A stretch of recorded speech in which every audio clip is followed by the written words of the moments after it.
Black. మీ favourite food? మామిడికాయ పప్పు, ఆవకాయ పచ్చడి. నాకు కూడా. మీకు ఇష్టమైన పండు? అరటి పండు.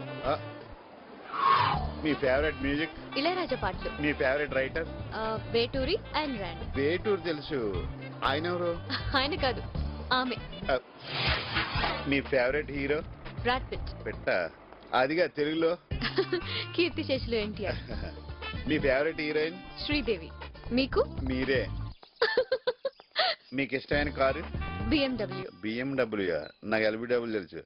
అదే నాకు ఇష్టమైన కారు గంటల కారు. మీ ఫేవరెట్ స్కామ్? బోఫర్స్. నాకు మాత్రం రింగ్ రోడ్. తెలంగాణపై మీ అభిప్రాయం? వచ్చినా రాకపోయినా నా తెలుగుతనాన్ని ఎవరు మార్చలేరు. మీరు ఇరిటేట్ అయ్యే సౌండ్? యాహూ. ఓహో. మీరు భయపడే వ్యక్తి? ఇంకా పుట్టలేదు. నేను మాత్రం క్రైమ్ వాచ్ యాంకర్ అంటే భయపడతాను. మీరు ఎదురు చూసే రోజు? అన్ని రంగాల్లో ఇండియా అమెరికాని దాటే రోజు. మీలో మీకు నచ్చేది? ధైర్యం. మీకు ఇష్టమైన పదం? సక్సెస్. ప్రేమ అంటే? అది కవులు కుదిలేదు. నా గురించి ఏమైనా చెప్తారనుకున్నానే. ఇద్దరు వ్యక్తుల మధ్య రెండు అభిప్రాయాలు కలిస్తేనే ఆ పరిచయం ఎంతో బలపడుతుంది. అలాంటిది మన ఇద్దరి మధ్య చాలా కలిసినాయి. మన పరిచయానికి స్నేహం కంటే గొప్ప స్థానం ఉందనుకుంటున్నాను. ఫైనల్ గా మిమ్మల్ని ఒక ప్రశ్న అడుగుతాను.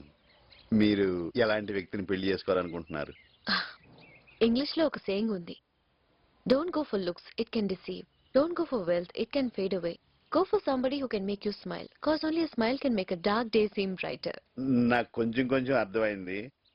ఆ స్మైల్ బాగా అర్థమైందండి. తెలుగులో నా ఫీలింగ్ ఏంటంటే, ఓ వ్యక్తి మీద కోరిక కలగడానికి ఓ నిమిషం చాలు, నచ్చడానికి ఒక గంట చాలు, ప్రేమించడానికి ఓ రోజు చాలు, కానీ మర్చిపోవడానికి ఓ జీవితకాలం పడుతుంది. నాకు కూడా అదే ఫీలింగ్. మీతో పాటే యూకే వస్తాను, మీరు చెప్పినట్టే చేస్తాను.